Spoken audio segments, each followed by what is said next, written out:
Allahumma salli ala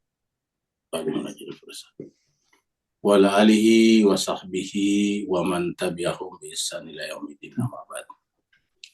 Masyiral muslimin, saimin, saimat rahimakumullah, dimanapun berada kita bersyukur bersua kembali dalam keadaan sehat walafiat dan dengan itu belajar langsung dari Allah melalui kitab sucinya. Pagi ini kita masuk surat Yunus ayat 81 sampai 85. Surat Yunus 81-85, dan mari kita masuk ke screen untuk ayat-ayat tersebut.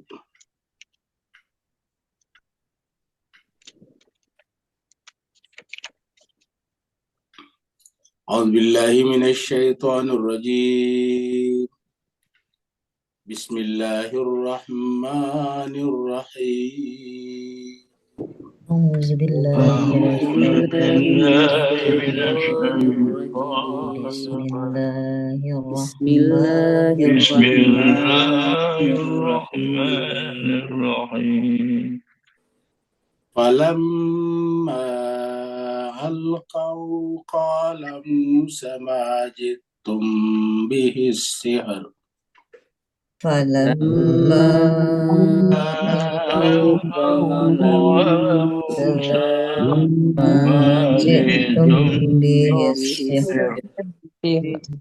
Inna Allah sayubtiluhu. Inna Allah la yuslihu amal al-mufsidin.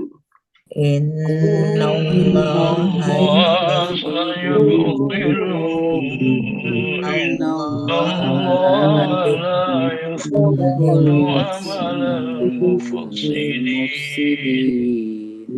wa yuhiqqu Allahul haqqa bikalimatihi walau karihal mujrimun.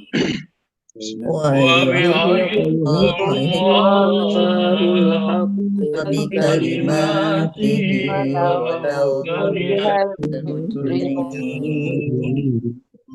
Fama amana li Musa illa zurriyatum min qaumi.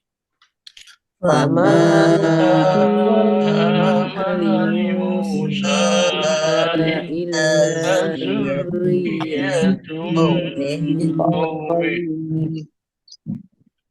zurriyatum min qaumihi ala khawfin min fir'auna wa mala'ihim an yaftinahum. Zurriyatum qaumihi ala fir'auna wa mala'ihim yaftinahum. Wa inna fir'auna la'alim fil ardi wa innahu laminal musrifin. Wa inna fir'auna la'alim fil ardi wa innahu laminal musrifin. Wa qala Musa ya qaumi in kuntum amantum billah. Wa qala Musa ya qaumi in kuntum amantum billah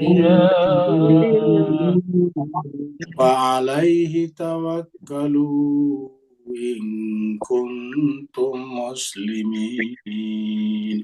wa alaihi tawakkalu in kuntum muslimin.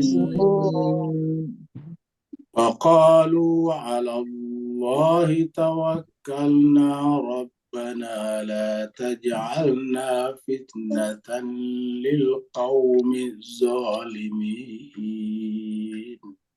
وقالوا على الله توكلنا ربنا لا تجعلنا فتنة للقوم الظالمين.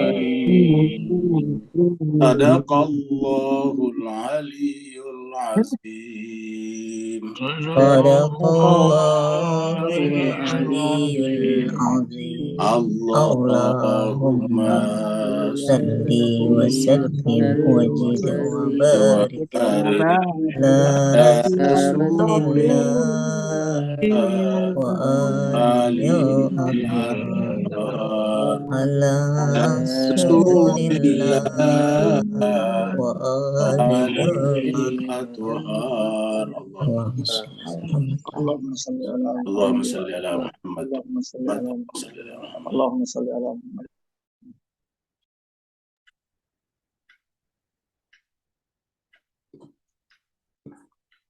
Terima kasih banyak telah ikut membaca Al-Quran kepada jemaah sekalian. Semoga apa yang kita baca tadi tercatat dengan catatan yang rapi di sisi Allah SWT, sehingga kita disebut atau diberikan predikat hamba-hamba yang selalu ingin qurbah, mendekatkan diri kepadanya melalui kitab suci tersebut. Karena hanya dengan dekat kepadanya lah kita nanti di akhirat akan mendapatkan kebahagiaan. Kita lanjutkan surat Yunus, surat yang ke-10. Surat ini turun di Mekah, maka disebutlah dengan surat Makkiyah, jumlah ayatnya 109 ayat. Tadi kita sudah baca sampai ayat yang ke-85, dan terakhir kemarin kita sampai ke ayat 80. Masih berkaitan dengan cerita Nabi Musa berhadapan dengan tukang sihir. Di ayat 80 kemarin kita sudah sampai pada ayat di mana Allah SWT berfirman, A'udzubillahi minasyaitonirrajim. Falamma ja'a as-sakhratu. Jadi maka tatkala tukang-tukang sihir itu datangnya mereka atas permintaan Firaun. Qala lahum Musa, maka berkatalah Musa kepada mereka, Alqu ma antum mulqun, lemparkanlah tongkat-tongkat atau apa saja yang kalian ingin lemparkan. Jadi kata-kata alqu ma antum mulqun, ada melempar tongkat, ada melempar tali-tali dan sebagainya. Alqu ma antum mulqun. Jadi lemparkanlah apa saja yang kalian ingin lemparkan. Kemudian ayat baru ayat 81. Ini adalah contoh-contoh aktivitas para pesihir biasanya.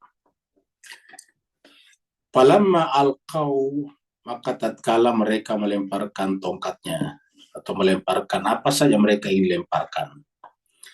Qala Musa, maka Musa pun berkata kepada para pesihir itu, majitum bihi as-sihru. Ya. Jadi majitum bihi as-sihru, apa yang kalian datangkan itu adalah sihir. Ya.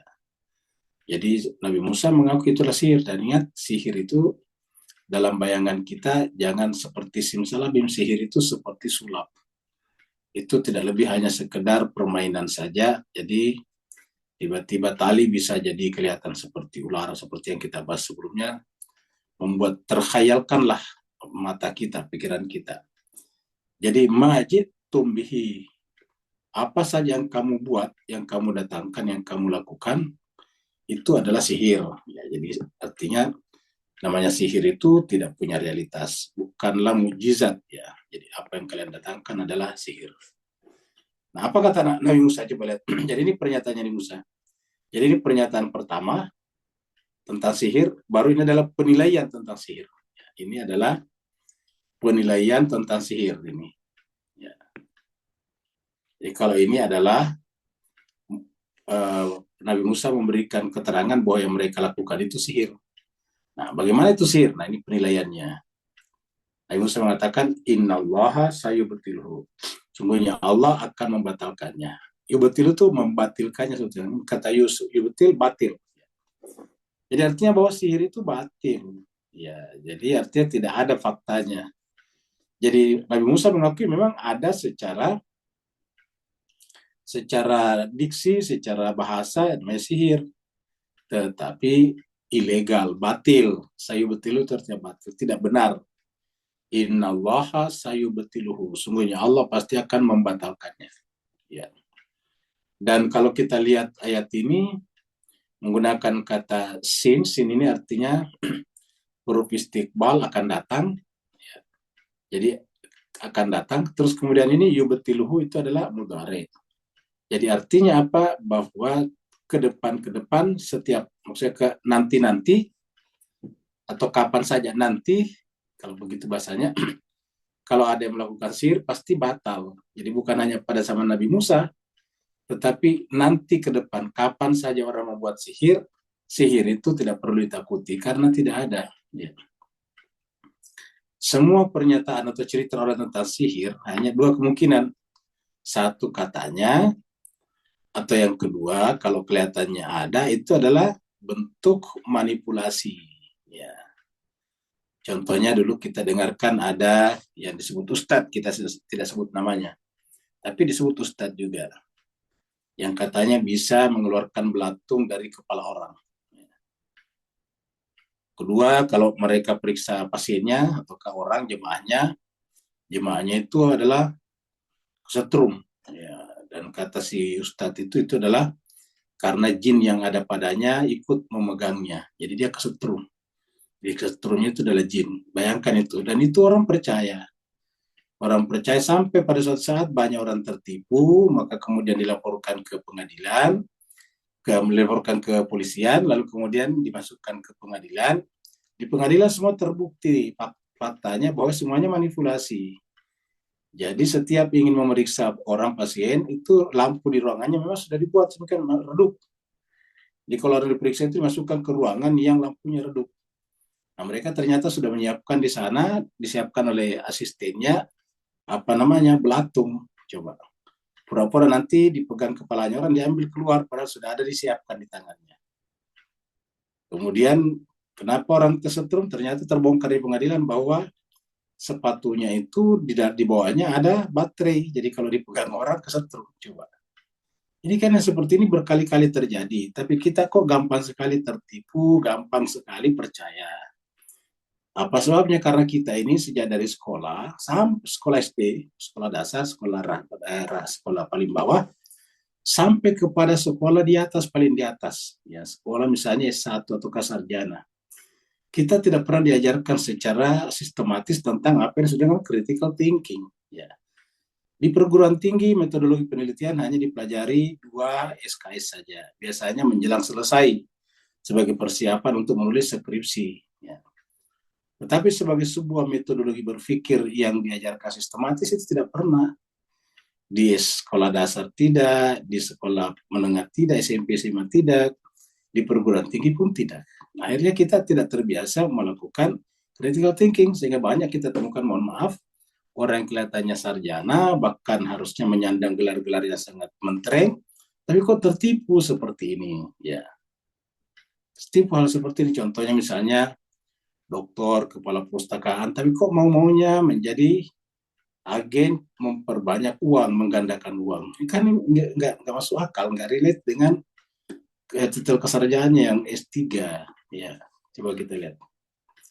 Ada juga dulu S3-nya dari Amerika, tetapi kok bisa percaya kalau uang bisa digandakan? Akhirnya temannya dibawa sampai 200 miliar uangnya. Coba. Ini kejadian-kejadian sering sekali terjadi di tengah-tengah masyarakat kita. Jadi oleh sebab itulah, marilah kita berhenti percaya ini. Ini hanya menguntungkan orang yang mengaku sebagai bisa penyihir. Karena mereka itu terus terang punya motif. Motifnya apa? Sederhana, keuangan. Walaupun disampaikan secara tersamar. Bukan bayaran, tetapi mahar. Ini bukan bayaran, Pak. Ini mahar. Kan gitu. Jadi sama saja. Ya. Ada dulu, tapi sekarang mungkin Bapak Ibu masih ingat. Terutama di Indonesia.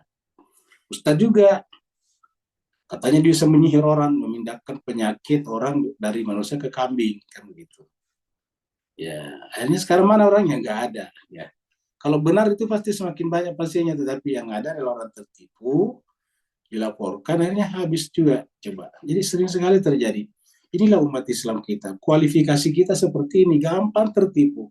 Apalagi kalau yang melakukan itu diberi gelar ustadz. Ya, kan kalau biasanya kalau tukang-tukang tipu begitu pakai ustadz. Ya, akhirnya apa yang terjadi? Selalu kita jadi ketertipuan. Nah, jadi coba sekali serbagi ini Al-Quran kita lengkap sekali. Coba lihat ini. Ya. Pernyataan pertama, majitum bihi asir.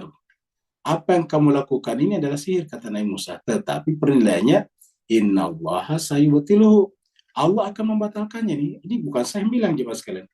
Ya sering sekali dikatakan saya itu, jangan itu Pak Ustadz tidak mau percaya begitu. Ini bukan saya, ini saya hanya menyampaikan Al-Quran ini.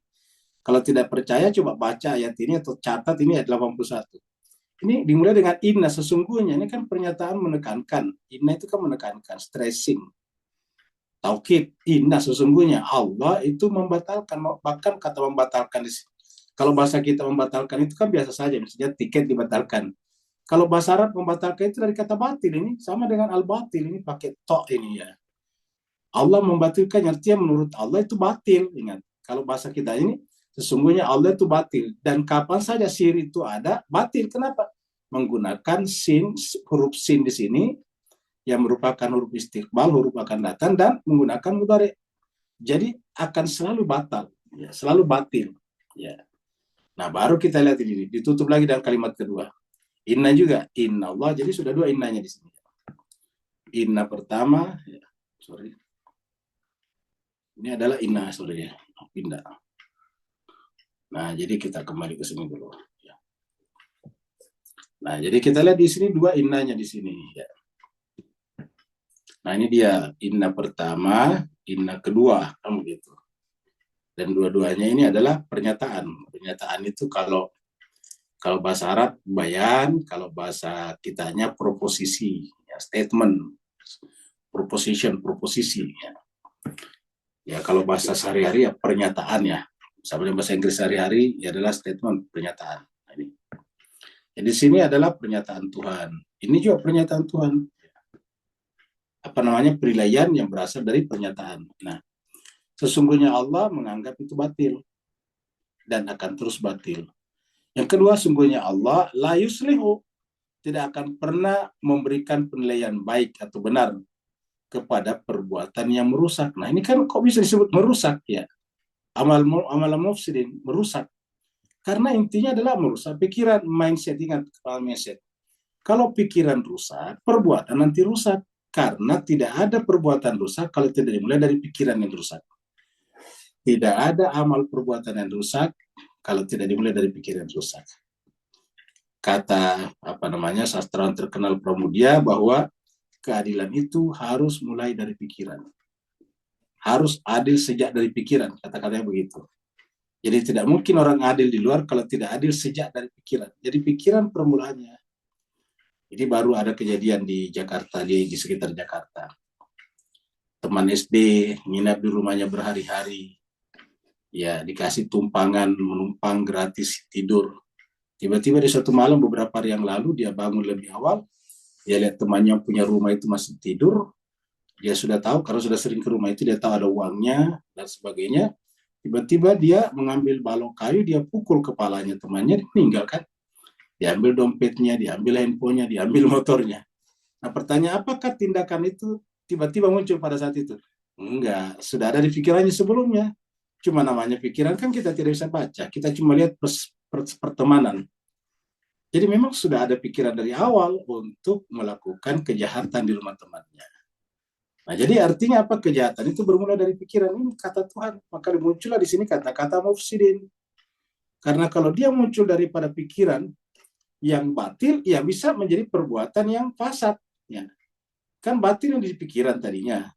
Ya, pikiran itu kan mindset. Nah, begitu dia keluar menjadi perbuatan salah, merusak. Ya. Jadi ayat Al-Quran itu selalu menggunakan bahasa logika, bahasa mantiki. Dan pendekatannya Al-Quran kebanyakan bersifat deduktif namanya. Ya. Bersifat deduktif. Jadi ada pernyataan umum, ada pernyataan khusus, seperti itu. Ya, ada premis major, ada premis minor. Nah, seperti itu kalau Al-Quran berbicara. Ya. Jadi terstruktur sekali, makanya kita sudah sampaikan waktu menjawab pertanyaannya Pak Suara kemarin, bahwa Al-Quran itu menggunakan kata Nabi berbicara tentang mantik, wamayantiqu anil hawa. Artinya kalau kita dalami ayat itu, wamayantiqu anil hawa, artinya bahwa kalau mantik itu tidak mungkin bersumber dari hawa nafsu. Kenapa? Karena mantik itu kaidah, hukum berpikir. Ya. Dan mana hukum berpikir itu atau hukum apa saja itu universal. Hukum apa saja? Hukum fisika, hukum matematika, hukum kimia, hukum ekonomi, semuanya universal, bersama, di mana-mana bersama. Hukum ekonomi misalnya yang disebut dengan invisible hand, hukum pasar. hukum permintaan dan penawaran itu kan sama di mana-mana. Ya. Di mana-mana di dunia kalau permintaan banyak pasti kemudian harga naik dan penawaran lama-kelamaan akan bertambah sehingga terjadi lagi equilibrium, keseimbangan baru. Ya. Di awalnya kan tidak seimbang deh karena barang kurang, permintaan banyak, kan harga naik tuh. Tapi lama-kelamaan setelah harga naik banyak orang berpikir, oh ini banyak permintaan, akhirnya kemudian supply-nya juga bertambah, akhirnya terjadi nanti new equilibrium, terjadi kesetimbangan baru. Ya. Jadi itu hukum dan itu tidak berlaku hanya di Inggris, tidak berlaku hanya di Rusia, tapi berlaku dimanapun di dunia. Namanya hukum itu berlaku di mana-mana. Nah, mantik logika itu adalah ilmu hukum tentang berpikir. Dan karenanya sifatnya universal dan itu digunakan dalam kata-kata wa ma yantiqu anil hawa in huwa illa wahyun yuha. Di mana-mana pun kita menemukan bahwa yang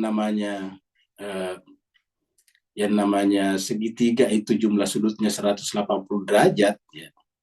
Dimanapun kita ketemu segitiga, baik kecil, besar, dan sebagainya, pasti 180 derajat jumlah sudutnya. Ya. Jadi kalau 180 derajat, pasti segitiga berarti 180 derajat. Nah, jadi itulah adalah hukum namanya. Tidak pernah kita ketemu segitiga yang tidak 180 derajat sudut-sudutnya. Ya. Karena itu namanya hukum yang berlaku. Hukum matematika ruang, geometri. Ya. Jadi innallaha la yuslihu amalal mufsidin. Sungguhnya Allah tidak akan memperbaiki. La yuslih itu tidak akan menganggap saleh, ingat. Kalau kitanya tidak menganggap saleh, perbuatan merusak. Nah, perbuatan merusak dari mana? Dari pikiran yang batal. Ya, seperti itu. Kita lihat di sini. Jadi jemaah sekalian, kalau kita rajin baca Al-Quran dengan tadabbur, itu harusnya umat Islam menjadi semakin cerdas, semakin smart. Ya. Tidak bisa ditipu oleh tukang tipu-tipu, tidak bisa ditipu oleh penguasa yang zalim, tidak bisa ditipu oleh oligarki global. Kenapa? Karena dia bisa membaca gerakan itu. Ya. Ya, makanya yang paling ditakuti Amerika, Iran, karena ulamanya Iran bukan ulama yang hanya pintar kitab gundul, tapi pintar filsafat, pintar logika dan sebagainya. Tak bisa dikadali. Ya.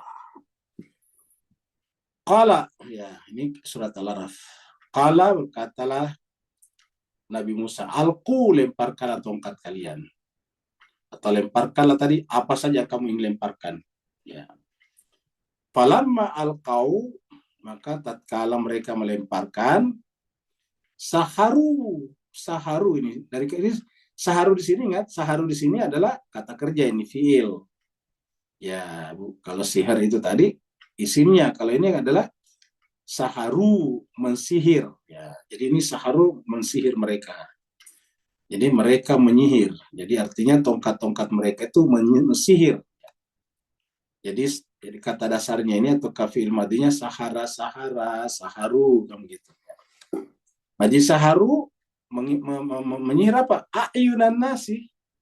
Jadi artinya yang disihir itu cuma matanya manusia, ingat. Matanya manusia artinya apa?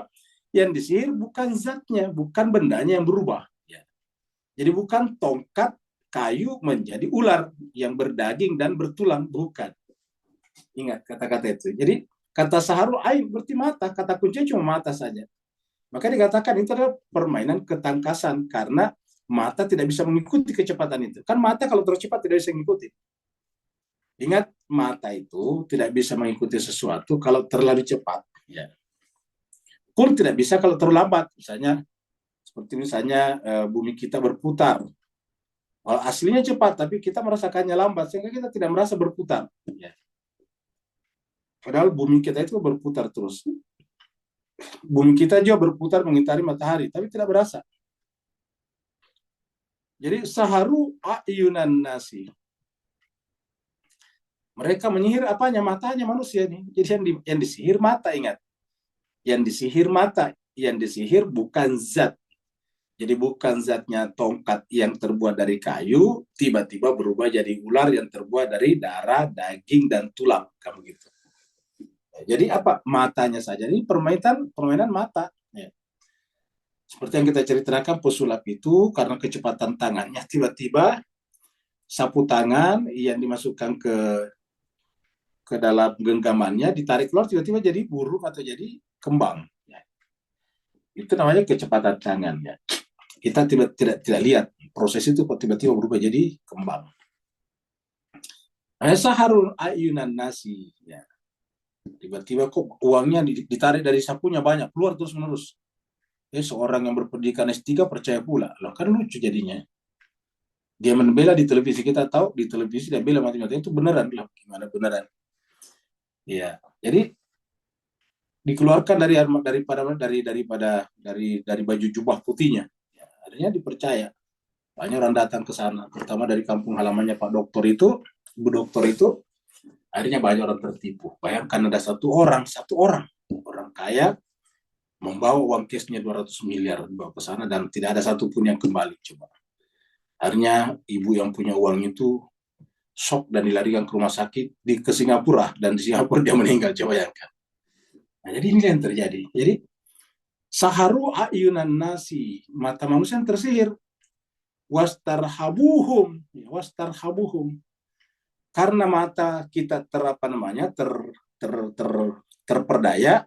Wastarhabuhum, maka punya kita ketakutan. Ya, secara istarhabu itu secara bahasa artinya menteror kita. Kenapa? Karena kita tiba-tiba kehilangan berpikir, itu teror. Menteror itu kan tiba-tiba semacam ada shock dan ada semacam emotional hijacking namanya. Ya, terjadi namanya emotional hijacking. Kenapa disebut emotional hijacking? Karena tiba-tiba emosi yang mengambil alih keputusan. Harusnya kan rasional, bukan emosional. Harusnya kan itu pengambil keputusan adalah aspek rasional kita, tetapi terjadi namanya emotional hijacking. Emosi kita yang menghijack, ya. Menghijack apa? Rasional kita. Tiba-tiba mengambil itu. Kalau dalam sistem neurologi, dia tiba-tiba melewati yang disebut dengan korteks, langsung kepada sistem limbik. Kan harusnya itu dari luar tuh. Dari luar, hipotalamus, kemudian korteks, baru limbik. Limbik itu yang memiliki emosi. Korteks itu yang berpikir. Bertanya kenapa. Ya, yang mengajukan 5 pertanyaan, apa, kenapa, di mana, dan sebagainya, itu adalah korteks. Tapi itu dilewati, namanya di hijack. Tiba-tiba loncat dari hipotalamus masuk ke sistem limbik sistem. Nah gitu. Ini disebut dengan istarhabuhum. Ya. Jadi Al-Quran luar biasa menjelaskan itu. Waja'u bisihrin azim. Sehingga mereka datang dengan sihir yang besar. Ya. Bisihrin azim. Jadi ingat, sihir di sini setelah apa? Mata. Dan karena kita melihatnya dengan mata, ingat, mata itu kan melahirkan teror. Misalnya kita tiba-tiba anak kecil melihat orang pakai topeng, kan kaget tuh, langsung berteriak. Ya, itu terteror. Nah, itu terteror. Ya, kan begitu. Atau kita di jalan tiba-tiba tiba-tiba ada muncul orang yang besar yang kita tidak lihat dari awal, kita terteror. Ya. Nah, inilah istarhabu, inilah menyebabkan terjadinya kata orang hipnotis. Hipnotis itu sebetulnya tidak ada, yang ada adalah istarhabu. Biasa kita dengar ibu-ibu jalan sendiri, tiba-tiba ada orang besar di belakangnya nyolek-nyolek, kaget. Karena dia kaget, otomatis yang namanya kaget itu rasionalitas biasanya hilang. Terjadi emotional hijacking. Akhirnya kemudian dia bisa dituntun oleh laki-laki itu, mengambil uangnya di ATM dan sebagainya. Nah, itu istarhabu sebetulnya. Nah, makanya jarang kita dengarkan ibu-ibu diteror ataukah dihipnotis sama apa anak-anak kecil, nggak mungkin. Karena kan nggak mungkin secara psikologis. Ataukah misalnya laki-laki yang besar tadi menteror laki-laki yang besar juga, nggak pernah kita dengarkan. Nah, tapi biasanya laki-laki yang besar ibu-ibu kamu gitu. Ya. Karena ibu kan biasanya kalau sendiri dan tiba-tiba muncul orang yang asing kan biasanya kaget. Jadi wastarhabuhum waja'u bisihrin azim. Jadi urutan-urutan terjadinya sihir seperti ini, ya. Mata, kemudian emosi, lalu kemudian muncullah sihir. Jadi sihir apa? Permainan emosional, ya. Permainan emosional. Nah, kalau kita menyaksikan sulap dan berpikir rasional, pasti kita hanya menikmatinya sebagai hiburan, tidak menikmatinya sebagai sebuah keluarbiasaan. Kita hanya mengagumi orangnya, memiliki kecerdasan dan memiliki keterampilan. Ya, seperti biasa ada orang masuk di kotak peti, ada biasa tuh masuk di peti orangnya, terus ditusuk pakai ditusuk pakai pedang, gitu.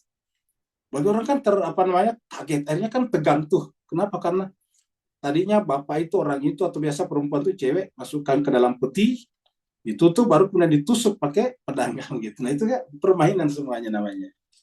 Itu yang disebut dengan sulap. Nah itu yang disebut dengan sihir. Ya. Mensihir itu bahasa kita mungkin menghipnotis ya kita secara besar. Nah, jadi saya kira jemaah sekalian ini Al-Quran lengkap sekali bicara tentang sihir. Tinggal kita mau mempelajarinya secara saksama atau tidak. Kita balik ke sini. Ayat 82. Wa yuhiqqullahu al-haqqa bi kalimatina. Tadi kita lihat apa yang dibenarkan Allah. Kebenaran tetap kebenaran ini. Wa yuhiqqullahu al-haqqa. Yang Allah benarkan adalah kebenaran. Tidak mungkin Allah membenarkan kebatilan.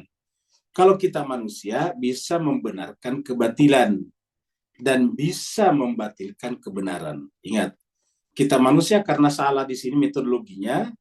Ingat, metodologinya salah, hukum berpikirnya keliru. Maka kita bisa membenarkan yang hak dan yang hak, kita membatilkan yang hak dan menghakkan yang batil.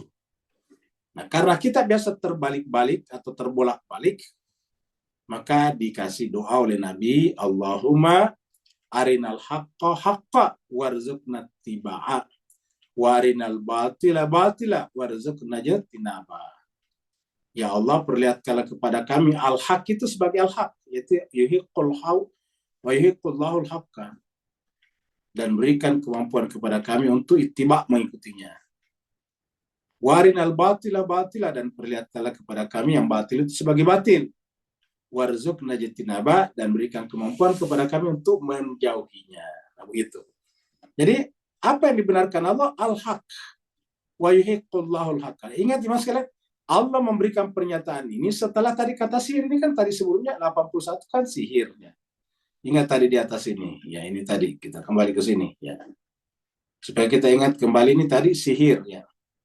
Ini adalah sihir ya. Mana tadi? Ya. Jadi ini tadi yang kedua ya.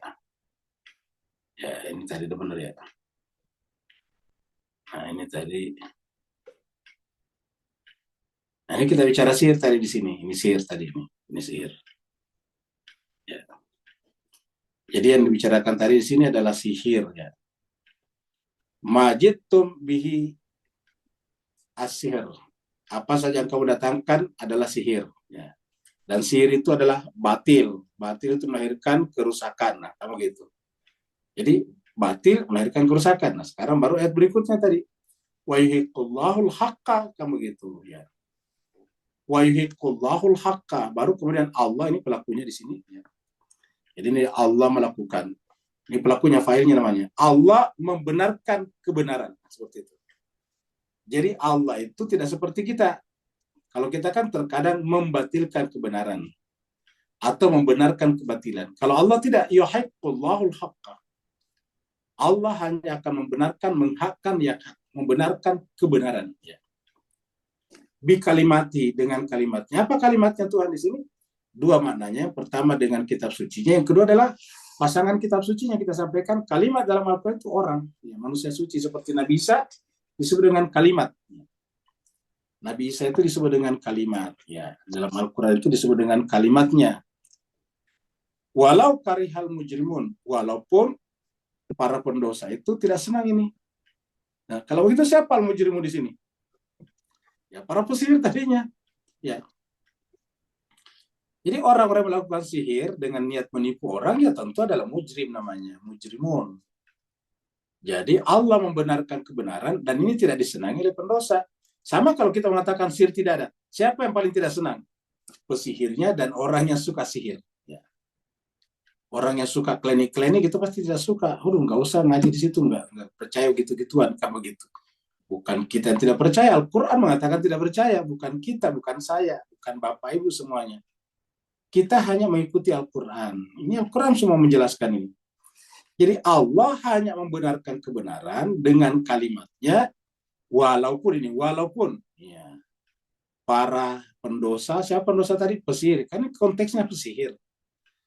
Kariha tidak senang, benci. Kariha itu sebetulnya benci. Walaupun para pesihir itu benci, ya, ataukah para pesihir dan komunitasnya. Jadi komunitas sihir itu benci, ya. Jadi walau karihal mujrimun. Jadi tidak ada pesihir itu yang kaya. Satu-satunya yang kaya itu adalah penjual cerita sihir. Namanya J.K. Rowling, menjual buku Harry Potter. Nah, itu dia kaya raya karena menjual buku tentang sihir. Ya, bikin cerita novel tentang sihir yang berseri dan difilmkan, maka kaya raya lah J.K. Rowling. Nah, gitu. Jadi kayanya bukan karena sihir, kayanya karena bikin cerita berbicara tentang sihir. Dan banyak orang suka, maka lakulah buku itu. Maka si J.K. Rowling kaya bukan karena sihir, tapi karena bikin cerita yang menarik dibaca. Gitu.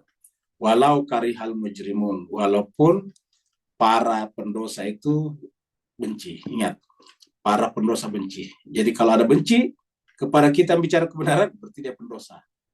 Dari pendosa apa tadi? Membuat kerusakan di muka bumi tadi. Al-mufsidun. Ya. Jadi logikanya Al-Quran itu runtut sekali. Ya, ini 82. Sekarang kita lihat di sini. Ya. Surat Musyawarah. Ya. Surat 42 ayat 24. Pertanyaannya sebelum kita lanjut, kenapa kok di Al-Quran banyak sekali bicara tentang sihir-sihir? Tentang Nabi Musa. Karena memang ini yang paling banyak merusak pikiran manusia. Ya. Dan manusia kehilangan inovasi dan kreativitasnya kalau percaya pada sihir. Maka siapa yang mengembangkan pengetahuan teknologi? Ya, para ilmuwan yang tidak percaya gitu-gituan. Nah, sekarang kita lihat. Ada nggak pesihir yang bisa seperti pencipta Zoom ini? Bayangkan bisa mengumpulkan kita dari berbagai negara. Dari berbagai negara di tempat-tempat yang berbeda, kita bisa cerita seperti satu meja. Ya, padahal satunya ada di Makassar, satunya ada di Palopo, satunya ada di Palu, satunya ada di Singapura, satunya ada di Taiping sana, satunya ada di Papua, satunya ada di Australia. Kok bisa kayak kita satu meja? Coba siapa tukang sihir mana yang bisa bikin ini? Nggak ada. Yang bisa bikin ini adalah ahli komputer, ahli software, ya, ahli teknologi IT. Itu yang bisa bikin. Nah, jadi kalau kita terikat dengan itu, ya kita tidak pernah bisa maju. Ya. Nah, sekarang kita baca surat Musyawarah, surat Asy-Syura 42 ayat 24. Am yaqulu naftarah. Ya. Am yaqulu naftarah. Apakah mereka mengatakan sesuatu, mengatakan bahwa yang namanya kitab suci yang ditawarkan itu adalah diada-adakan. Ataukah mereka mengatakan bahwa Al-Quran itu hanya dibuat-buat atas nama Allah dan karenanya dia dusta? Memang ada juga yang buat-buat mengatasnamakan Allah, tetapi kita lihat faktanya, fakta objektifnya bisa dilihat. Kita bisa menggunakan critical thinking kita ke sana. Ya. Fa'in yasha'illah, kalau Allah menghendaki, yakhtim ala qalbika, maka kalbu hati kalian bisa ditutup. Ingat kata yakhtim ini adalah mudhari, di tempat lain menggunakan kata-kata khatama, menggunakan fi'il madhi. Ya, di tempat lain terutama di awal surat Al-Baqarah, khatamallahu ala qulubihim. Khatamallahu ala qulubihim wa ala sam'ihim wa ala absarihim gishawa wa lahum adzabun azim. Itu surat Al-Baqarah ayat 7. Ya. Jadi kalau Allah menghendaki, hati mereka bisa ditutup. Tertutup berarti sudah kehilangan kemampuannya untuk berpikir. Wa yamhullahul batil, dan kebatilan itu akan terhapus ini. Allah menghapus kebatilan. Ini menggunakan mudhari, artinya selalu terhapus. Kenapa terhapus? Karena tidak ada. Ini kata terhapus itu tidak ada. Yang terhapus itu tidak ada. Jadi kebatilan itu akhirnya tidak ada. Kayak pernah kita bicara tentang bayangan. Bayangan itu kan kelihatannya ada, padahal hakikatnya tidak ada. Jadi yang namanya bayangan itu tidak ada, tapi kelihatan ada. Ya, bayangan itu kan sebetulnya adalah batas itu partisi antara yang terkena cahaya dengan yang terlindung oleh sesuatu. Yang terlindung sesuatu ada bayangannya. Yang terkena langsung cahaya tidak ada bayangannya, kan begitu. Ya. Nah, jadi batil itu seperti bayangan. Makanya bayangan kelihatannya ada, tapi tidak bisa diambil, tidak bisa dipegang. Ada di antara Bapak yang bisa memegang bayangan. Ya, bisa misalnya mencium baunya bayangan, nggak ada baunya. Ya. Melihat warnanya bayangan, nggak ada. Ya. Nah, kalau kita mengatakan ada warnanya, warna hitam, padahal itu sebenarnya bukan warna hitam. Ya. Jadi wayamhullahul batil. Ingat, gelap dan hitam itu dua hal yang berbeda. Kalau hitam memastikan adanya cahaya, sedangkan gelap justru memastikan tiadanya cahaya. Jadi dua hal yang berbeda. Wayamhullahul batil. Allah menghapuskan yang batil. Baru kemudian wayuhiqqul haqqa.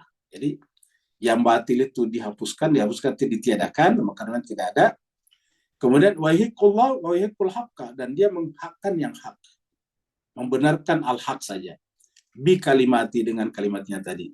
Innahu, sungguhnya dia Allah alimun, maha mengetahui bidati sudur, apa saja yang ada di dalam dadanya. Itu dari pikiran tadinya. Innahu alimun bidati sudur. Ya, jadi sudah jelas ya, Al-Quran begitu dalam. Ya. Jadi walau karihal mujrim, walaupun para pendosa itu tidak suka atau bahkan benci. Coba bagaimana perasaannya ibu-ibu, bapak-bapak, terutama ibu-ibu yang sendiri di jalan. Sudah dari awal sudah merasa khawatir karena membawa emas batangan untuk pergi dijual, karena butuh sekali uang. Tiba-tiba di tengah jalan ketemu dengan orang seperti ini. Ya. Melihat dengan tatapan yang tak bersahabat. Ya. Fama amana li Musa illa dzurriyyatun min qaumihi. Jadi lihat tadi urutannya di atas. Karena struktur berpikir sudah salah, karena rasionalitas sudah di-hijack oleh emosionalitas, jadi rasio sudah di-hijack oleh emosi, ya. Kemudian mindset sudah berubah, maka apa yang terjadi kemudian? Tidak bisa beriman. Ya. Ini dia, maknya di sini tidak. Fama, maka tidak ada yang beriman kepada Nabi Musa. Ya. Jadi, iman itu dimulai dengan rasionalitas. Jadi kalau ada orang mengaku beriman tapi tidak rasional, itu keliru. Ya. Keliru, karena nanti orang seperti itu lucu-lucu cara berimannya.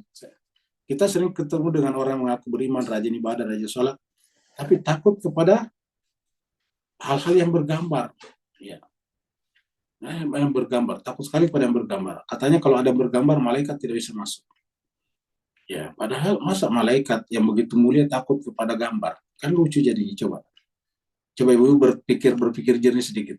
Apa masuk akal malaikat yang tinggi seperti Jibril, seperti malaikat maut takut kepada gambar? Ya kan lucu jadinya. Iya, takut kepada gambar. Anjing, kucing aja nggak takut kepada gambar. Kok bisa ada malaikat takut kepada gambar? Iya. Kan ini coba kita renungkan baik-baik. Apa bisa diterima dengan akal sehat itu? Malaikat takut kepada gambar. Kalau memang benar malaikat takut kepada gambar, ya udah bikin gambar yang serem-serem, baru dikantongi kemana-mana biar tidak mati-mati. Kenapa? Malaikat mautnya takut. Ya. Malaikat maut tidak akan datang. Kenapa takut? Ya, begitu ibu merasa ada malaikat mau ditanya, keluarkan itu gambarnya. Langsung malaikatnya kabur. Ya. Kan menjadi agama menjadi barang tertawaan. Ya. Katanya malaikat itu al-muqarrabun. Kan sebenarnya istilah muqarrab itu malaikat. Malaikat al-muqarrabun. Tapi kok takutnya kepada gambar? Gimana coba? Bayangkan kalau ada pendekar takut kepada gambar. Tapi ini dipercaya sebagai umat Islam. Hati-hati kalau ada gambar, malaikat tidak memasuk. Ya, tapi lucunya kalau yang percaya tidak malaikat takut kepada gambar dikasih uang, dia terima juga. Padahal kan di uang ada gambar. Ya. Harusnya kalau dia simpan duit di dompetnya, malaikat tidak mau datang. Ya kenapa? Ada gambar. Nah jadi cuma sekali ini agama menjadi lucu-lucu jadinya ketika critical thinking tidak jalan, mindset sudah rusak dari awal. Ya. Malaikat takut kepada patung. Masa malaikat takut kepada patung? Ya, kalau malaikat takut kepada patung, Nabi Muhammad tidak dapat wahyu. Kenapa? Di Ka'bah, di Mekah pada saat itu banyak sekali patungnya, gede-gede lagi. Patung Lata, Manat, Uzza, kan Nabi selalu ada tinggal di sekitar situ. Ya. Jadi ini menjadi lucu, masa malaikat yang mulia mukarrabun takut kepada patung, takut kepada gambar-gambar. Padahal yang namanya patung itu kan hakikatnya adalah batu. Ya. Ya namanya gambar hakikatnya apa? Tinta. Oh, gitu.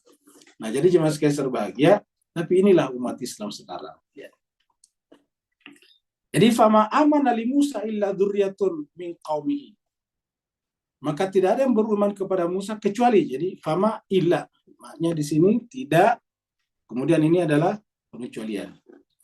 Maka tiadalah yang beriman kepada Musa kecuali dzurriyyatun, kecuali keturunan min qaumihi. Jadi maksudnya dari Bani Israel. Itu pun juga Bani Israel yang mana? Ala khaufin min Fir'aun, yang ketakutan kepada Fir'aun. Ya. Jadi tidak ada yang beriman kepada Nabi Musa kecuali dzurriyyatun min qaumihi, yang khaufin, yang ala khaufin min Fir'aun, yang sudah ketakutan dengan Fir'aun. Kalau ini takutnya kepada Fir'aun bukan karena sihirnya, tetapi karena memang membunuh Fir'aun. Fir'aun kan membunuh orang kalau tidak segan-segan dibunuh. Ya. Dan pemimpin-pemimpinnya, pemuka-pemuka masyarakatnya, wa malaihim. Jadi tidak ada yang beriman kepada Musa kecuali yang keturunannya sendiri, keturunan kaumnya, karena takut kepada Fir'aun dan para pemuka masyarakatnya, memang tidak segan-segan membunuh. Memaksa Bani Israel membangun piramida, dan mereka dikasih makan ala kadarnya. Kalau mereka jatuh, dibiarkan begitu saja sampai mati. Ya. Jadi wa malaihim an yaftinahum, untuk menyiksa mereka, takut akan ditimpakan kepada mereka fitnah, siksaan. Wa inna fir'auna, dan sesungguhnya Fir'aun itu la'alin, benar-benar berbuat semena-mena. Jadi Fir'aun itu alin, itu berbuat semena-mena, arogan. Alin itu dari kata alin itu tinggi, sewenang-wenang. Fil ardi, di muka bumi. Wa innahu, dan sungguhnya dia Allah sungguhnya Fir'aun maksudnya laminal musrifin, termasuk golongan orang-orang yang tadi membuat kerusakan, pelanggaran, melampaui batas. Musrif itu melampaui batas. Ya, makanya kan ada doa kita, Rabbana srif anna adzab jahannam. Maaf, Rabbana ufir lana dzunuban wa israfana. Itu wa israfana, melanggar. Jadi la alin fil ardi, benar-benar orang berbuat sewenang-wenang di muka bumi. Wa innahu laminal musrifin, dan dia Fir'aun itu termasuk orang yang melakukan pelanggaran terus-menerus, pelanggaran hak asasi manusia dan sebagainya. Jadi inilah Fir'aun. Ya, Fir'aun itu adalah pelaku kebatilan. Dan Fir'aunlah, ingat, Fir'aun yang melakukan pelaku kebatilan, Fir'aunlah yang menggunakan sihir. Tidak pernah kita dengarkan nabi-nabi, rasul-rasul menggunakan sihir. Yang menggunakan sihir itu adalah Fir'aun. Fir'aunlah yang meminta tukang-tukang sihir didatangkan. Jadi kalau ada orang percaya kepada sihir dan menjadi pesihir, berarti satu aliran dengan Fir'aun. Bahkan karena Fir'aun itu adalah basicnya, dasarnya adalah kemarahan kepada Musa, dia susah berubah. Sedangkan para pesihir, dasarnya bukan kemarahan kepada Musa. Dasarnya pesihir itu hanya karena pengen dapat bayaran saja. Nafkah, menafkahi keluarganya. Maka ketika melihat kebenaran pada Nabi Musa, tukang-tukang sihir itu nantinya kemudian beriman kepada Musa. Ya. Kita lihat di sini. Inna fir'auna ala fil ardi. Sungguhnya Fir'aun itu berbuat sewenang-wenang di muka bumi. Ya. Ini surat Al-Qasas ayat 4. Nah, bagaimana caranya Fir'aun meneruskan berbuat sewenang-wenangnya? Wa ja'ala ahlaha syi'an. Dia menjadikan penduduknya menjadi berpecah belah. Nah, makanya yang kita tidak sadar itu perpecah belahan. Maka marilah kita saling menghormati, misalnya satu Ramadan kita, nanti satu Syawal kita, saling menghormati, jangan berpecah belah. Ya. Kalau kita suka ngeledekin prinsip-prinsip orang, pasti terjadi perpecah belahan. Kita datang dan, inilah cara saya yang paling kredibel. Akan sama mengatakan mereka tidak kredibel. Ngeledekin namanya metodologi orang. Kita harus menghormati metodologi orang. Ya. Wajala ahla syi'an. Jadi Fir'aun itu membuat orang terpecah belah, bikin friksi-friksi. Ya, ingat penjajahan, kenapa penjajahan bisa lama, beratus tahun? Karena menggunakan pendekatan divide and rule, divide et impera, kan begitu. Divide, bagi, pecah, and rule, dan kuasai. Karena tidak bisa menguasai kalau tidak divide dulu. Nah, ini yang dilakukan seperti Fir'aun. Jadi istilah divide and rule yang muncul dari kata divide et impera itu sebetulnya sudah lama dilakukan oleh Fir'aun. Karena ini kan Al-Quran turun 1400 tahun yang lalu. Ini kata-katanya wajala ahlu syi'an. Ya. untuk menguasai suatu negara, Fir'aun melakukan syian, memecah belah. Dipecah belah, dibikin isu-isu yang membuat orang terpecah. Nah, jadi siapa yang masih suka terpecah, nah berarti dia kadarnya masih di bawah, gampang dikuasai oleh Fir'aun. Harusnya mari kita membiasakan diri menghormati perbedaan. Karena hanya satu cara menghilangkan perbedaan, perpecahan, menghormati perbedaan. Kita memuliakan orang lain walaupun itu berbeda dengan kita.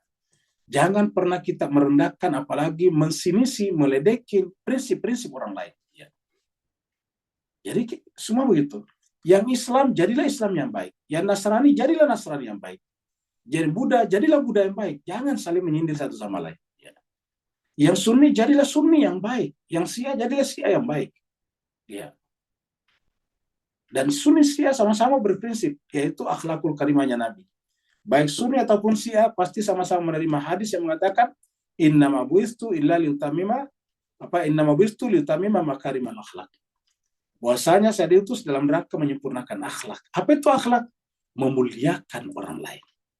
Ta'awanu 'alal birri wat taqwa wa la ta'awanu 'alal itsmi wal udwan. Kalau kita memperbesar perbedaan, meledeki misalnya satu Ramadannya atau satu Syawalnya, ya sama saja dengan memperbesar al-udwan. Ya.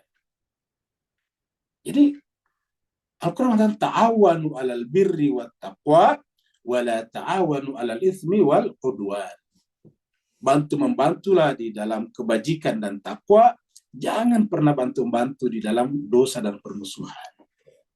Karena kalau begitu nanti syiaan lagi. Ya. Yastadaifu ta'ifatan minhum. Satu kelompok dilemahkan oleh Fir'aun, dilemahkan satu kelompok. Dengan cara apa? Dengan cara difitnah, dengan cara dibikin hoax. Setelah itu kelompok yang satu disuruh menyerangnya. Jadi Fir'aun menjadi penonton saja. Kalau bahasa Jermannya nyili tangan. Jadi dipecah dua, jadi kelompok A, kelompok B. Nanti untuk menghancurkan B, bukan Fir'aun yang melakukannya, tapi nyili tangannya si A, minjem tangannya si A. Si A disuruh gebukin si B, gitu. Akhirnya berbenturan satu sama lain, melemah. Yastadaifu ta'ifatan minhum. Dilemahkan satu kelompok daripada mereka. Nah, setelah dilemahkan, tidak berdaya, yudzabihu abnahum. Disembelih anak-anak mereka dan tidak ada yang keberatan, luar biasa. Wa yastahi nisa'ahum, dan biarkan hidup perempuan-perempuan mereka. Innahu kana minal mufsidin. Maka sungguhnya Fir'aun itu termasuk al-mufsidin. Ingat tadi siapa yang termasuk yang mufsidin? Tukang sihir. Dan tukang sihir siapa yang pakai? Fir'aun. Jadi sama, Al-Quran lurus cara berpikirnya. Tadi tukang sihir disebut sebagai apa? Al-mufsidin. Siapa yang menggunakan tukang sihir? Fir'aun. Maka Fir'aun apa? Mufsidin juga. Jika A sama dengan B, B sama dengan C, maka A sama dengan C. Innahu kana minal mufsidin. Ya. Nah, jadi inilah jemaah sekalian serbagi Al-Quran. Kita indah sekali kalau kita mempelajarinya dengan menggunakan penalaran yang baik. Ya. Jadi kalau Fir'aun di sini disebut dengan mufsid, sini musrifin. Kenapa mufsidin? Karena dia musrifin. Ya.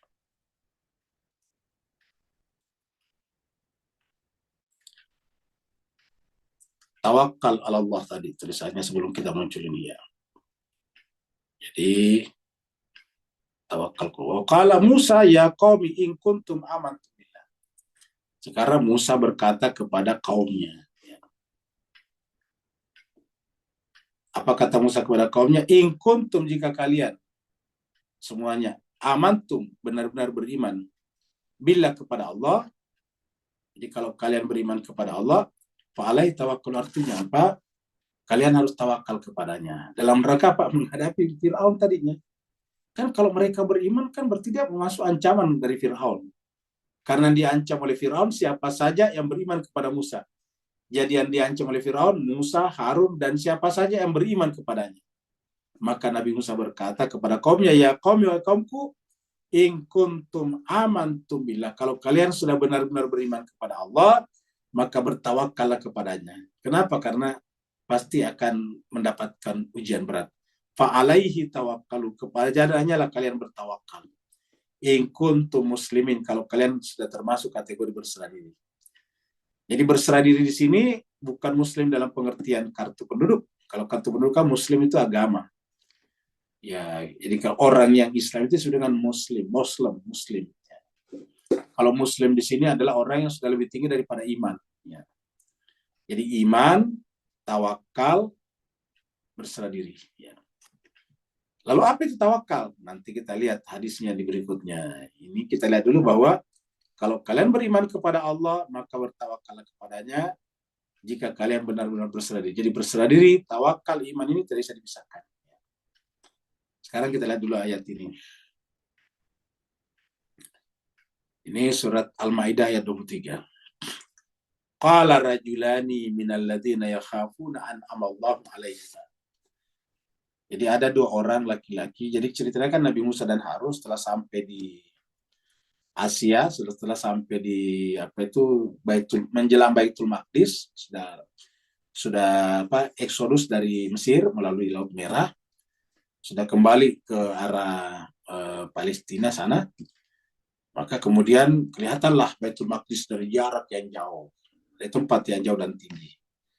Nabi Musa mengatakan kepada mereka, "Yuk masuklah ke sana." Dalam keadaan hittatun, dalam keadaan merendah, sujud, ya. Melalui pintu-pintunya kan begitu, ya. Wadkhulul baba sujadan. Ya. Masuklah melalui pintu-pintunya, tetapi tidak ada yang mau masuk. Nah, kecuali ada dua orang di sini nih. Qala rajulani, berkatalah dua orang laki-laki, dua orang lah, ya. Minal ladzina, di antara orang-orang yakhafuna, yang takut an'amallahu alaihim, kepada nikmat Allah yang diberikan kepada keduanya. Nah, bisa juga keduanya ini adalah Musa dan Harun, tapi kan Musa dan Harun yang memerintahkannya. Jadi yakhafuna an'amallahu alaihim. Apa kata mereka? Udkhulu alaihimul baba. Jadi masuklah ke negeri itu melalui pintunya. Fa idza dakhaltum, kalau kalian masuk melalui pintunya, ya. Fa innakum ghalibun, maka kamu pasti menang. Kata menang di sini bukan karena perangnya, kamu akan diterima, memenangkan hati mereka, membuat hati mereka menerima kamu. Itu kata-kata memenangkan hati mereka. Ya, kepada memenangkan dirimu kepada hati mereka, membuat mereka menerima kamu. Itu ghalibun. Nah, jadi ini ada yang menerjemahkannya nanti dengan serbulah mereka. Padahal ini kan tulisannya masuklah. Ya. Ini coba kita lihat terjemahan di bawah sini. Serbulah mereka. Ini kasar kok. Kata-kata terjemahnya kok kasar banget. Serbulah mereka. Masa Nabi menyerbu orang? Nyerbulah mereka. Ini jelas-jelas faida dakhaltum. Ini apabila kalian telah masuk, dakhala ya itu kan masuk ya. Kalau di sini berarti masuklah, bukan serbulah. Udkhulu alaihimul baba, masuklah kepada negeri itu atau menjumpai penduduk mereka melalui pintunya. Apa pintunya? Melalui imamnya di situ, apa pemimpinnya. Ya.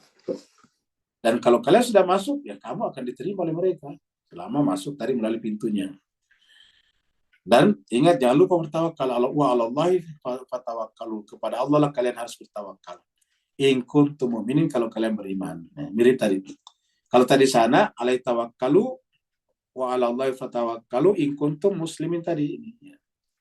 Kalau tadi in kuntum muslimin, kalau tadi di situ in kuntum mu'minin, sama. Ya. Ini ada satu hadis nih. Kita baca dulu. Belum, hadisnya di setelah ayat 85. Ini gaya-gaya Fir'aun. Gaya-gaya terorisme, intimidasi. Gaya-gaya apa itu? Mafioso. Ya. Faqalu, lalu kemudian mereka berkata. Siapa mereka tadi sini? Ingat, orang yang beriman kepada Nabi Musa dan Harun. Maka mereka berkata, alallahi tawakkalna, kepada Allah lah kami bertawakal. Ya. Kepada Allah lah kami bertawakal. Ya, Rabbana, baru kemudian disusul dengan doa. Jadi di sini ada doa mulai dari sini. Ya. Ini dari sini doanya nih, ya, sampai ke sini. Bersambung nanti ke 86. Jadi 86 juga doa. Ya. Jadi Bapak Ibu sekalian, ini bagus membaca doa ini. Ya. Rabbana la taj'alna fitnatan lil qaumi zalimin Ayat 86, wa najjina birahmatika minal qaumil kafirin. Nah, begitu lengkapnya. Jadi 86-nya di bawah ada satu, yaitu wa najjina birahmatika minal qaumil kafirin. Ya, jadi dari sini doa nih, Rabbana wa Tuhan kami, la taj'alna, janganlah engkau menjadikan kami fitnatan, maksudnya sasaran fitnah, ya, lil qaumi zalimin, oleh orang-orang yang zalim. Wa najjina, di bawahnya wa najjina, dan selamatkanlah kami birahmatika, melalui rahmatmu, minal qaumil kafirin, dari orang-orang kafir, orang yang menentang kebenaran. Nah, jadi ini adalah doa dibaca kapan? Kalau sudah tawakal. Wa 'alallahi tawakkalna, kepada Allah lah kami bertawakal. Jadi apa artinya kepada kami Allah bertawakal? Menggantungkan diri. Tapi apakah tawakal itu berarti tidak mempersiapkan diri? Artinya tidak melakukan hukum sebab akibat. Nah, inilah dia, kita lihat hadis berikut ini. Karena banyak di masyarakat kita yang salah paham tentang tawakal. Tawakal itu tidak mempersiapkan diri. Ya. Tawakal tidak mencari nafkah, mengharap saja dengan alasan tawakal. Tawakal itu kalau sakit tidak berobat, dengan alasan tawakal saja. Nah, itu dia. Maka banyak orang yang memahami tawakal dengan cara yang keliru. Mari kita lihat ayat berikut ini, hadis berikut ini.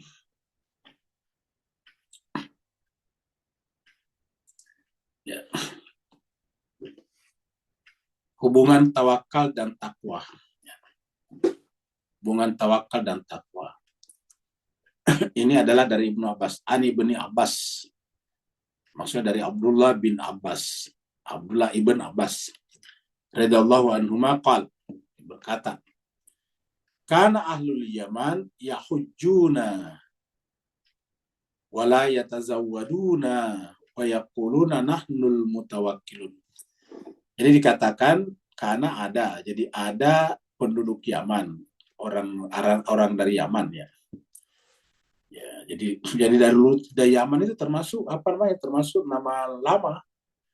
Jadi nama lama itu Mesir, di Quran masih ada Mesir. Yaman masih ada di hadis, ya. Jadi dari dulu Yaman sampai sekarang ada Yaman. Yang baru itu apa? Yang baru itu Saudi Arabia, itu baru. Ya.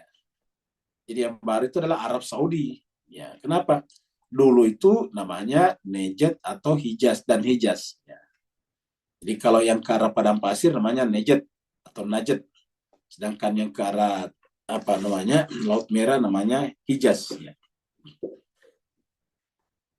Nah, jadi karena ahlul Yamani yahujuna, ada penduduk Yaman yang berhaji, ya, mereka berhaji. Wala yatazawwaduna, ya, mereka itu mau pergi berhaji dan mereka tidak mempunyai bekal, tidak berbekal, tidak mempunyai bekal. Ini yatazawwadun. Mereka tidak berbekal, ya. Nah, ketika ditanya kenapa tidak bawa bekal, dulu kan orang berhaji jalan kaki, cuma sekedar naik onta, kan begitu. Dari Yaman saja ke Mekah itu kan pasti jauh dulu. Ya, karena sudah beda wilayah. Nah, jadi harus naik onta dulu, belum ada kereta atau mobil. Jadi pasti harus berbekal. Berbekal di jalan, berbekal nanti di Mekah dan Madinah, kan harus berbekal. Dulu belum ada penginapan hotel, jadi harus bawa bekal sendiri. Wala yatazawwadu, mereka tidak berbekal. Kenapa tidak berbekal? Wa yaquluna, mereka berkata, mereka berprinsip. Nah, jadi kata-kata yaquluna di sini mereka kita artikan berprinsip. Mereka berprinsip. Nahnul mutawakkilun, kami adalah bertawakal. Jadi gitu. Ditanya, kenapa kamu tidak berbekal? Kami kan sudah bertawakal. Faidha qadimu Makkah, apa yang terjadi kemudian ketika mereka sampai di Mekah, apa yang mereka lakukan? Sa'alun nasa, mereka meminta-minta kepada manusia. Mereka minta-minta, dan ini menjadi barang gunjingan. Jadi kan ini menunjukkan bahwa minta-minta itu tidak boleh, karena ini menjadi barang gunjingan. Dan ini sampai sekarang masih ada melakukan ini. Kalau Bapak Ibu pergi ke Mekah, Madinah, terkadang ada orang mendekat kepada kita, mengaku hilang ininya lah, dan sebagainya. Ya. Jadi sa'alun nasa, mereka meminta-minta kepada manusia. Nah, maka berkaitan dengan case atau kasus inilah fa'anzalallahu ta'ala, Allah SWT menurunkan ayat di dalam surat Al-Baqarah ayat 197. Al-Baqarah itu surat 2 ayatnya 197.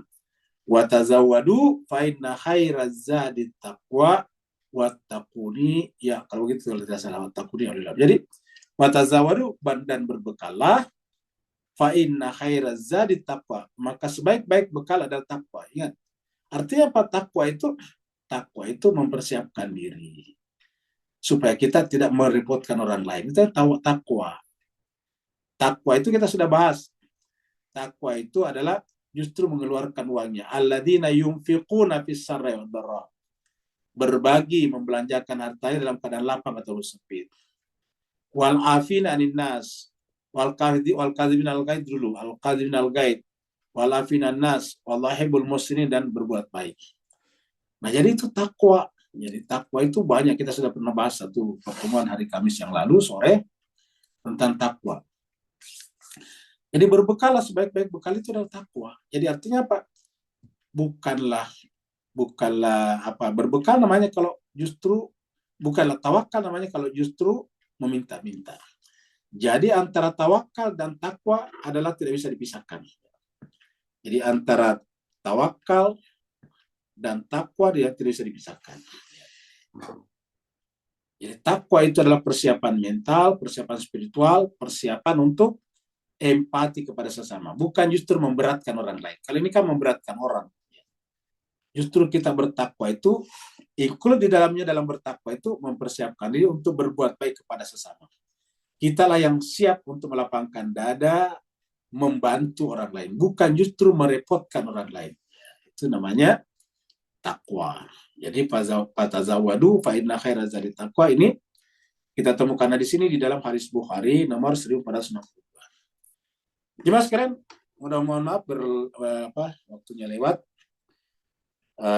Sampai di sini. Kalau ada yang benar dari Allah SWT, kalau ada yang kurang dan khilaf dari pribadi Al-Fakir, kalau seandainya ya ada yang mau bertanya, dipersilakan. Karena saya juga tidak mau.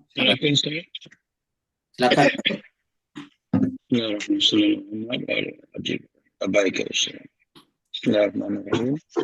Di luar konteks sihir pada zaman sekarang ni, bolehkah kita rumuskan buat setakat ni bahawa adakah tidak Al-Quran tadi dengan insan-insan kami ini betul-betul lumus daripada zaman Nabi Adam sampai kepada Imam Mahdi alaihissalam, ajak kita fokus pada satu hal aja, not 2, not 3, not 4, not 5, yakni realitas, dan Allah adalah maha realitas yang tak boleh kita terhilang fokus. Dia penjelasan tak barakallahu fiik. Baik, jadi memang jelas serbahagia kalau inti daripada tauhid itu bukan hanya berpendapat bahwa Tuhan satu, the unity of God, tetapi juga the unity of reality, kesatuan realitas. Artinya apa?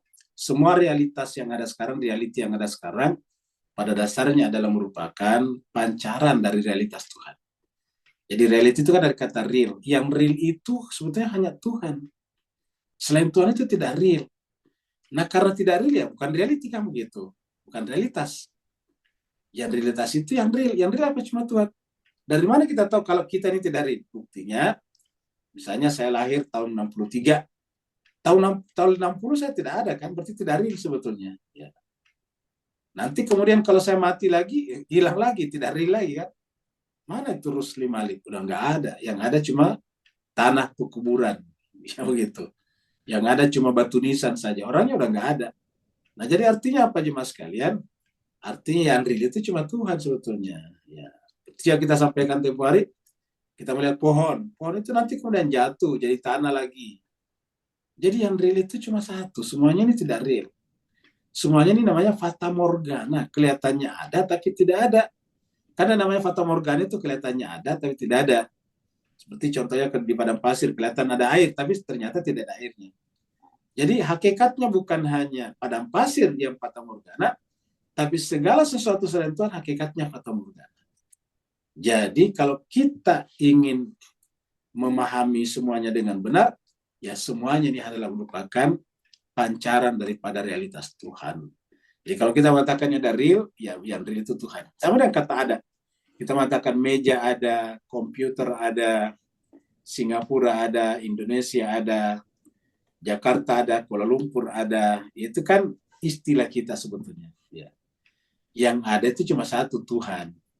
Kenapa? Karena namanya ada itu tidak pernah terkena kata tidak ada, ingat. Yang namanya ada tidak bisa terkena kata tidak ada. Ya. Sedangkan yang namanya Singapura, Kuala Lumpur, Jakarta pernah tidak ada.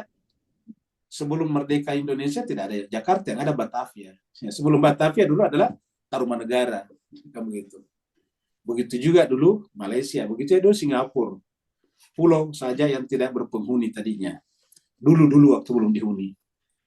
Nah, jadi jemaah sekalian terbagi, jadi arti apa? Pernah tidak ada dan nanti bisa suatu saat tidak ada lagi. Ya, jadi kiamat sudah tidak ada lagi. Nah, dengan demikian semuanya ini kelihatannya ada karena yang maha ada masih menyertainya. Jadi selama sesuatu itu kelihatannya ada, berarti di situ juga yang maha ada menyertainya. Makanya yang ada itu sekaligus menjadi sebuah realitas atau bagian daripada realitas tunggal. Jadi yang kelihatannya ada adalah bagian terpisahkan dari yang maha ada, dan karena yang ada itu yang real, maka semua yang kelihatannya ada adalah bagian realitas tunggal. Jadi bukan hanya the unity of God, tapi juga the unity of reality. Berikutnya ada lagi? Ada Ustaz. Ya, silakan. Bismillahirrahmanirrahim. Pada kesempatan kali ini kita sudah membahas tentang sihir, mana Nabi Musa alaihissalam dapat membatalkan sihir hanya dengan melempar tongkat dengan izin Allah, sehingga para pesihir itu sujud di hadapan kebenaran. Pada sisi lain, kita lihat bahwa Sayyidul Anbiya, di mana katanya seluruh nabi yang datang itu pasti memberitakan suatu saat ada nabi yang akan diutus, ya di zaman bernama Muhammad. Nah, di dalam beberapa kitab yang muktabar, nabi ini terkena sihir. Apa yang menjadi, antum punya analisa apa Ustaz? Sehingga hal semacam ini kok bisa masuk ke dalam pikiran kaum muslimin dan masuk dalam kitab-kitab yang muktabar. Sekian. Baik, terima kasih banyak. Kemarin kita sudah bahas bahwa pada zaman Nabi itu banyak juga orang yang ingin mengangkat namanya dengan mengatasnamakan pernyataannya dengan pernyataan Nabi. Nah, sehingga kemudian terkadang Nabi dibawa-bawa. Ya, dan ini sudah muncul di buku-buku yang muktabar. Ya. Jadi kalau istilah sekarangnya apa ya, framing lah atau apalah namanya, menggunakan nama orang. Dia nulis sendiri tapi menggunakan nama Habibie, menggunakan nama Ainun Najib kan gitu. Nah, pada zaman dulu juga begitu. Nama yang paling bagus digunakan nama Nabi. Misalnya untuk membenarkan pendapatnya bahwa sihir itu ada. Nah, dia meyakinkan tuanya Nabi aja pernah kena sihir. Nah, dari mana ceritanya? Dia bikin cerita sendiri. Lalu bagaimana kok bisa masuk di tengah-tengah umat Islam? Sederhana. Tadi karena kita dari awal, bukan hanya sekarang, bukan hanya di Indonesia, di mana-mana umat Islam tidak dibiasakan untuk berpikir kritis, critical thinking. Tidak diajari hukum-hukum berpikir, logika, mantik tidak diajarkan. Makanya sebetulnya ini mantik harus diajarkan sejak sekolah awal. Ya. Dan diajarkan terus sampai ke perguruan tinggi harusnya. Sehingga umat Islam itu benar-benar menjadi berpikir rasional. Karena kita sudah sampaikan pada pertemuannya dari pertanyaan antum juga, pertanyaan Mas Wada juga, wa mayantik wanil hawa, artinya bahwa apa? Ya namanya mantik itu bukan dari hawa nafsu, bukan dari emosionalitas. Ya. Tapi dari mana? In huwa illa wahyun yuha. Nah itu menarik. Berarti yang namanya mantik selalu sejalan dengan wahyu. Wa mayantik wanil hawa in huwa illa wahyun yuha. Jadi tidak mungkin yang dikatakan Nabi itu adalah apa namanya hawa nafsu. Ya. Selalu yang disampaikan itu wahyu, dan wahyu itu adalah yantiqu, mantik. Ya. Jadi dengan demikian penyebabnya masuk di masyarakat kita adalah tidak berpikir critical thinking, berpikir kritis. Gampang sekali. Al-Quran tadi mengatakan bahwa yang namanya sihir batil. Masa kebatilan bisa masuk kepada Nabi? Coba kita bikin dulu pernyataan. Kita pernyataan Al-Quran tadi, premisnya dulu Al-Quran tadi. Berdasarkan Al-Quran tadi, sihir itu adalah batil. Kemudian sihir mengenai Nabi. Kan berarti sihir masuk kepada Nabi. Nah, bagaimana bisa kebatilan masuk kepada Nabi yang hak? Sedangkan Al-Quran itu paling mengatakan, Qul ja'al haq wa zahkal batil. Innal batila kana zahuka. Atau disebutkan tadi, yamhul batil. Kan begitu. Jadi ini bertentangan dengan kaidah-kaidah berpikir dan Al-Quran. Jadi Al-Quran itu lengkap dengan premis-premisnya, baru kemudian kita sendiri menyimpulkannya. Jadi bagaimana mungkin Nabi yang totalitasnya adalah al-haq, kok bisa batil masuk pada dirinya? Kan nggak mungkin. Ya, jadi dengan demikian ini adalah tidak masuk akal. Dengan demikian pernyataan yang mengatakan bahwa Nabi kena sihir, ini harus kita tolak. Ini merendahkan kenabian. Bukan hanya merendahkan, mohon maaf, menghinakan kenabian. Masa Nabi Allah yang begitu mulia, masa kena sihir? Kalau Nabi yang mulia kena sihir, artinya apa? Tukang sihir lebih tinggi daripada Nabi. Ya. Nah yang cocok tadi Nabi Musa. Kenabian lebih tinggi daripada sihir. Mana buktinya? Ular-ularnya tukang sihir habis dimakan oleh mukjizatnya Nabi Musa. Nah itu baru benar logikanya tuh. Ya, jadi ulangi tadi, sihir-sihirnya, tongkat-tongkat sihirnya, atau ular-ular sihirnya tukang sihir, dimakan semuanya oleh mukjizatnya Nabi Musa. Nah itu kan menunjukkan bahwa kenabian lebih tinggi daripada tukang sihir. Dan terbukti tukang sihir sujud kepada Nabi Musa. Nah itu strukturnya sudah benar.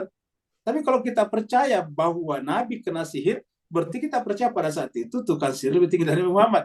Dan harusnya Nabi Muhammad sujud kepada tukang sihir. Kalau menggunakan logika Nabi Musa tadi. Kesimpulannya ini semuanya adalah karena tidak terbiasa critical thinking. Terima kasih banyak Pak Zuhad atas pertanyaannya.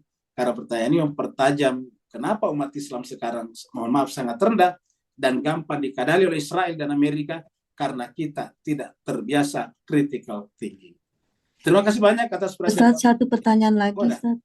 Di chatroom dari Pak Burhan. Ke chatroom dulu ya. Nah, jadi ini dari Pak Burhan. Saya konklusikan buat diri saya bahwa sihir itu sebenarnya tidak wujud, benar. Sama sekali, sama dengan tadi, sama dengan gelap. Gelap itu kelihatannya ada, tapi tidak ada sebetulnya. Kelihatannya ada, tapi tidak ada, karena tidak bisa diapa-apain. Jadi sebenarnya tidak wujud sama sekali, ya tidak wujud sama sekali, karena yang mewujudkan sihir itu adalah manusia, yang hatinya lari dari fitrahnya, udah benar. Sama seperti bahwa kegelapan itu tidak ada. Kegelapan itu diciptakan sendiri oleh manusia, yang hatinya telah rusak betul sekali, zulumat di dalam hati.